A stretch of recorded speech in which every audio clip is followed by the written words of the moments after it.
Hello everyone. So today I'm going to start unit 2, that is self management skills, and it is from part A, employability skills.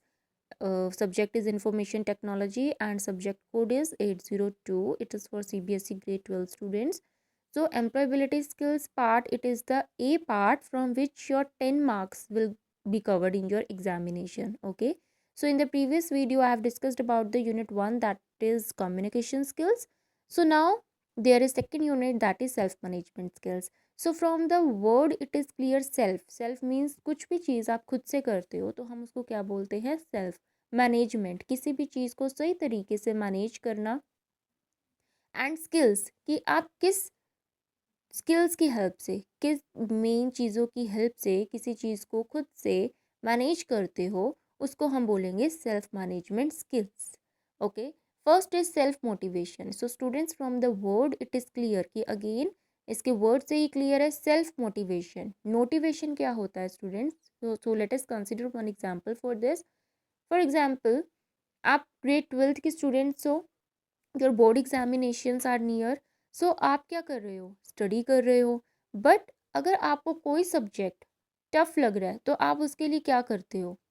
Sometimes you do important questions told by your teacher, sometimes you do sample papers. Okay, so what is this? Your teachers are motivating you in that particular subject कि बच्चे आप ये questions कर लो तो आप clear हो जाओगे subject में। ठीक है, वो आपको मोटिवेट करेंगे। अगर आपको वो सब्जेक्ट टफ लग रहा है वो आपको मोटिवेट कर रहे हैं, तो ये तो जो मोटिवेशन आपको आपके टीचर से मिल रही है। बट किसी भी सब्जेक्ट में अच्छा स्कोर करने के लिए अगर आप खुद से वो इम्पोर्टेंट क्वेश्चन, सैम्पल पेपर और नेट से कुछ भी सर्च करके उस टॉपिक के या उस सब्जेक्ट के रिगार्डिंग स्टडी कर रहे हो कि नहीं मुझे इस सब्जेक्ट में इतने मार्क्स लेने ही लेने हैं, ठीक है, तो इसके लिए मुझे ये पढ़ना चाहिए। So this is self motivation कि आप खुद को पॉजिटिविटी दे रहे हो और उस पॉजिटिविटी की हेल्प से आप मोटिवेट हो रहे हो और आप न्यू न्यू थिंग्स एक्सप्लोर कर रहे हो नेट की हेल्प से और उस सब्जेक्ट में बहुत ही अच्छा स्कोर करने की ट्राई कर रहे हो। ठीक है, तो सेल्फ मोटिवेशन से क्या होगा स्टूडेंट्स, अगर आप सेल्फ मोटिवेटेड हो तो ये आपके करियर में भी बहुत ही अच्छा आपका बेस है कि सेल्फ मोटिवेट होना स्टूडेंट्स बहुत ही ज़रूरी है अगर आप किसी भी चीज़ में ग्रो करना चाहते हो, सक्सेस होना चाहते हो। ठीक है, so now there is that self motivation is important because self motivation important क्यों है? सेल्फ मोटिवेटेड जो पर्सन होता है वो हमेशा पॉजिटिव रहेगा, उसकी थॉट्स पॉजिटिविटी वाली ही होगी एंड वो कभी किसी चीज़ पे गिव अप नहीं करेगा। तो इससे क्या होगा, आपका जो लाइफ में, करियर में जो भी गोल है आप उसको बहुत ही ईजीली और सक्सेसफुली अचीव करोगे। Okay, so it increases individuals energy and activity. तो ये क्या होगा, अगर आप सेल्फ मोटिवेटेड होगे, आप में गुड वाइब्स होंगी, पॉजिटिव थॉट्स होंगी, तो आप न्यू एक्टिविटीज़, अपने गोल तक पहुंचने के लिए न्यू एक्टिविटीज़ को खुद ही एक्सप्लोर करोगे। Okay, it directs an individual towards specific goals, again it is same. It results in initiation and persistence of specific activities. It affects the cognitive processes and learning strategies used for completing similar tasks. तो students it's again like कि जो आपका career goal है या जो भी आपका life में गोल है उसको अचीव करने के लिए जो एक्टिविटीज़ आपको करनी चाहिए, जो टास्क आपको करने चाहिए, अगर आप सेल्फ मोटिवेटेड पर्सन हो तो वो आप चीज़ें सब खुद ही करने लग जाओगे, किसी और पर्सन को आपको बताने की ज़रूरत नहीं पड़ेगी। ठीक है, तो आप मोटिवेशन होगी, आप में सेल्फ मोटिवेटेड होंगे तो आपको खुद ही होगा कि मैं इस चीज़ को अचीव करने के लिए ये मुझे करना चाहिए। ओके, सो सेल्फ मोटिवेशन होना आपके करियर गोल के लिए बहुत ही ज़्यादा नेसेसरी है एंड आप सबको सेल्फ मोटिवेशन ज़रूर रहना चाहिए, सेल्फ मोटिवेशन सब में होनी चाहिए। You always should be self motivated every time so that no one can say you anything negative, and if anyone says you negative then also you do not take their words. Okay, तो self motivation वाला जो person होता है वो कभी भी किसी के नेगेटिव नेगेटिव थॉट से खुद को अफेक्ट नहीं होने देता। This is the plus point of a person who is always self motivated. Then there is that finding sources of motivation and inspiration कि आप किन चीज़ों से खुद को मोटिवेट कर सकते हो। So following are the sources of motivation and inspiration. First is music. Music is the language of the soul. A good inspiring piece touches every heart and can help create miracles. Students, music, अगर आप अपने आप को self motivated रखना चाहते हो तो आप म्यूज़िक सुनो, बट डिपेंड करता है कि आप कैसा म्यूज़िक सुन रहे हो।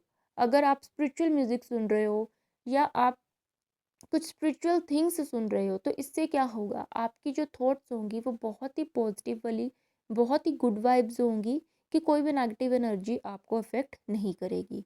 Then there is books.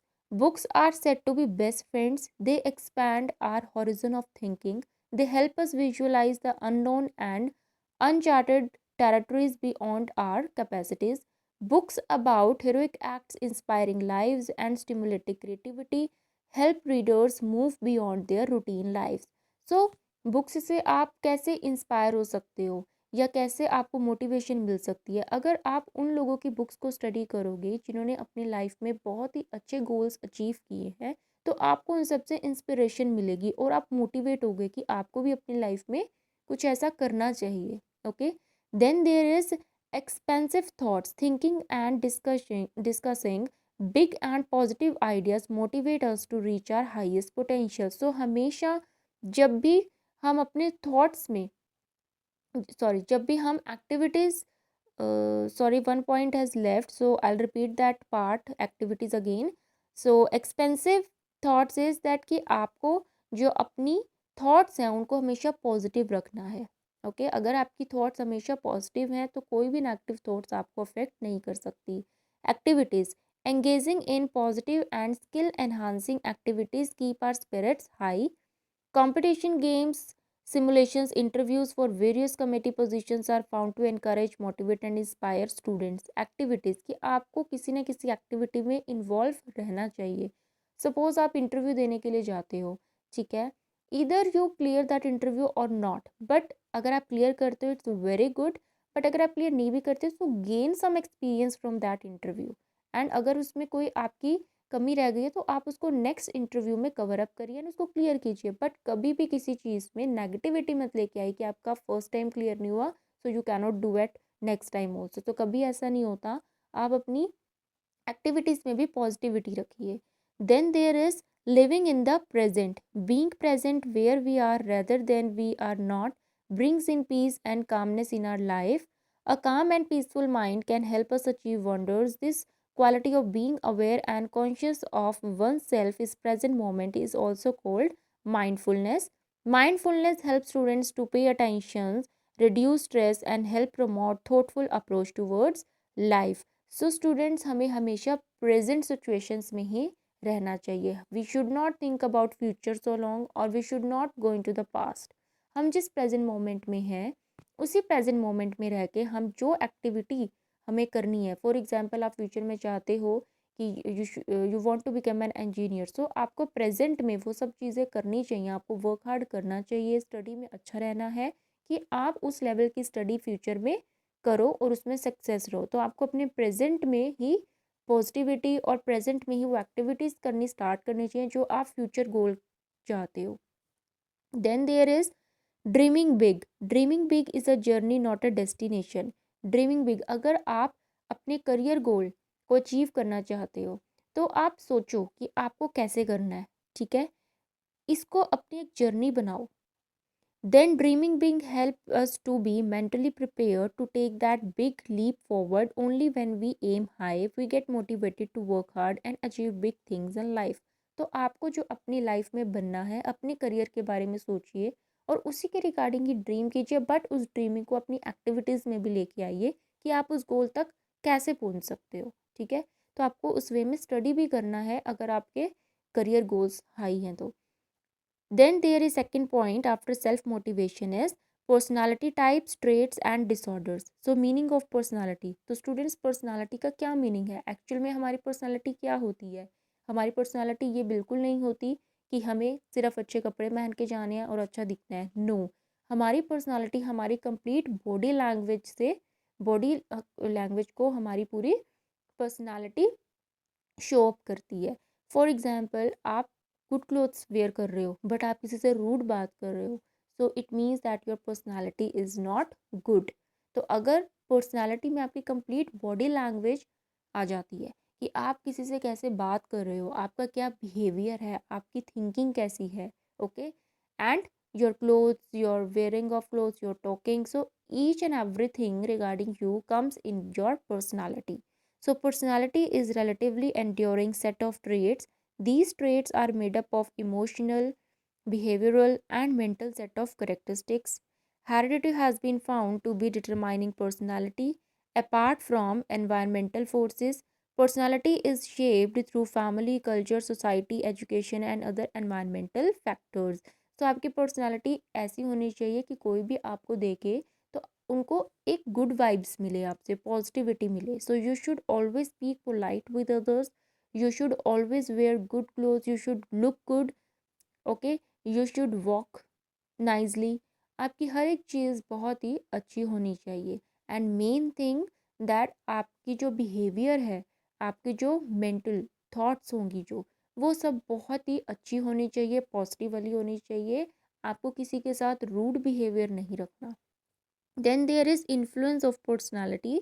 Personality affects all aspects of an individual's performance, even how she reacts to situation in life. Individual shall set clear goals for themselves and diligently pursue them. Behavioral tendencies like anxiety, stress, perseverance, and consciousness reflected in personality traits can influence academic performance. सो आपको अपनी जो thoughts हैं, situation के according आप किसी भी चीज़ों में कैसे रिएक्ट कर रहे हो, ये सारी चीज़ें आपकी पर्सनालिटी में ही काउंट होती है. Then there is basic personality traits. According to trait theory, combining a set of observable traits into a group forms an individual's personality. One popular personality classification is Big Five. The Big Five global traits associated with work are listed below. तो आपकी जो personality traits है उसमें 5 जो basic things हैं वो क्या cover होती हैं? Extroversion, okay, gregarious, assertive and sociable. It means that opposite, reserved, timid, quiet, कि आपको कैसा रहना चाहिए, ठीक है.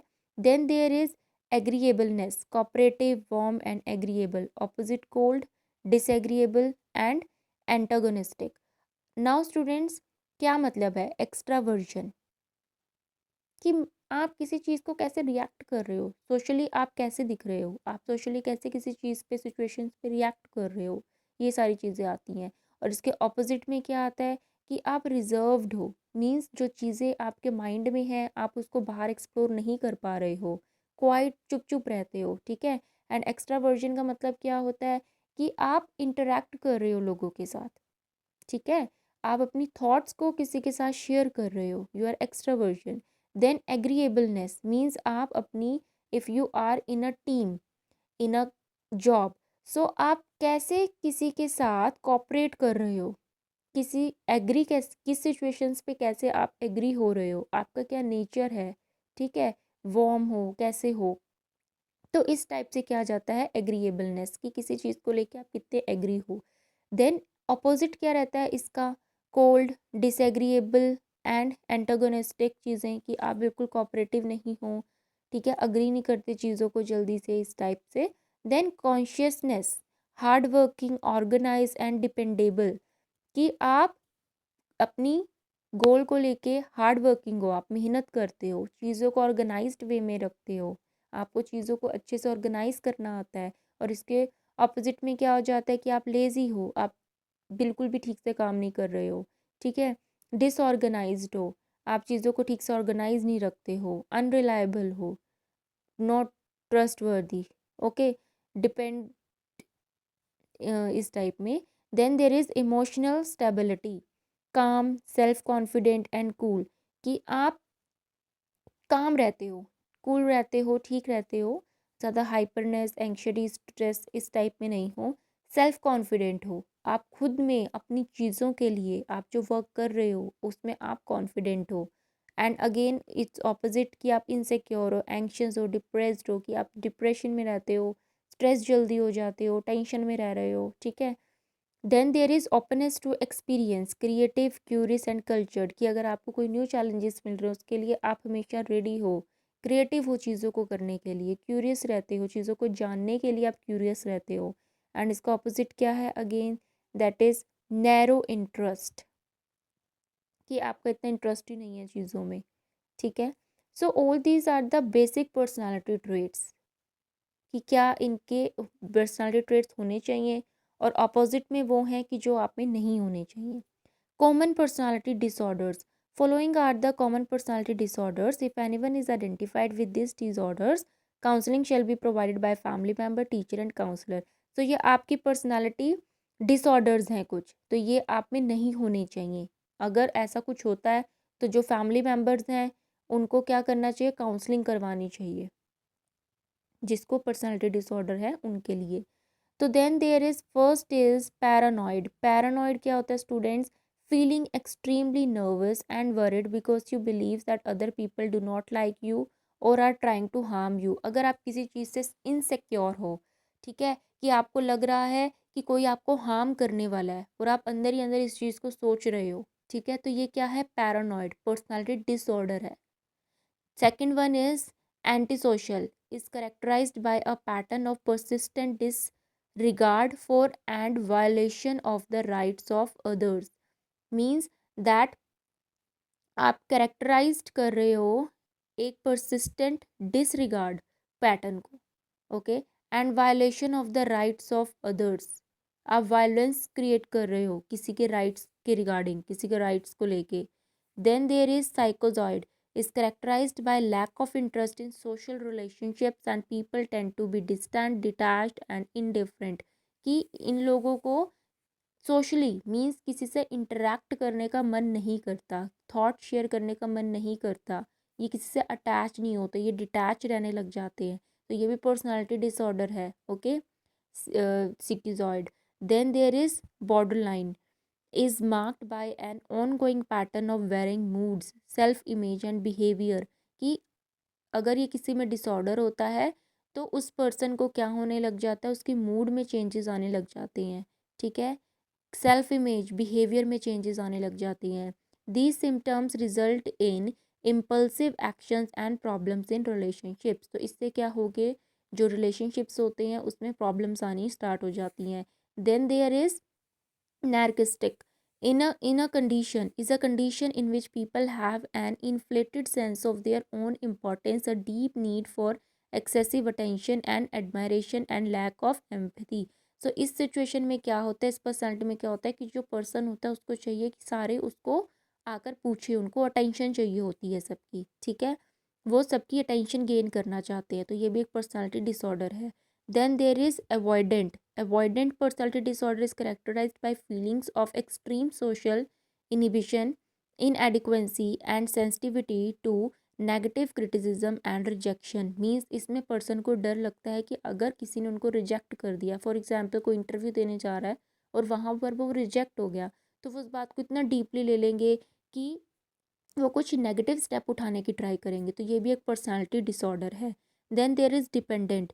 Dependent personality disorder is a condition marked by an over reliance on other people to meet one's emotional and physical needs, कि अगर कोई पर्सन अपनी खुशी किसी और पे डिपेंड रखता है कि हाँ वो पर्सन ये काम करेगा तो मैं खुश होऊंगी, ठीक है, मीन्स अपनी खुशी जो है वो दूसरों में देखते हैं, तो ये क्या रहता है, डिपेंड रहते हैं दूसरों पर, तो ये भी क्या है, पर्सनालिटी डिसऑर्डर है।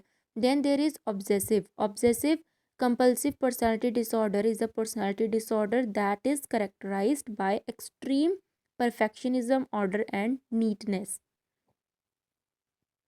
कि ये डिसऑर्डर जो है पर्सनालिटी डिसऑर्डर, ये किसको करेक्टराइज करता है, extreme perfectionism, order and neatness.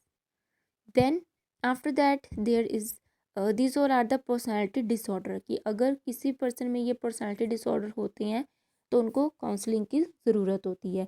सो इसमें हमने क्या स्टडी किया सेल्फ मैनेजमेंट स्किल्स में, कि हमें खुद चीज़ों को मैनेज करने के लिए क्या क्या स्किल्स हमारे में होने चाहिए, कैसे हमारी पर्सनालिटी होनी चाहिए और पर्सनालिटी डिसऑर्डर्स नहीं होने चाहिए, ओके।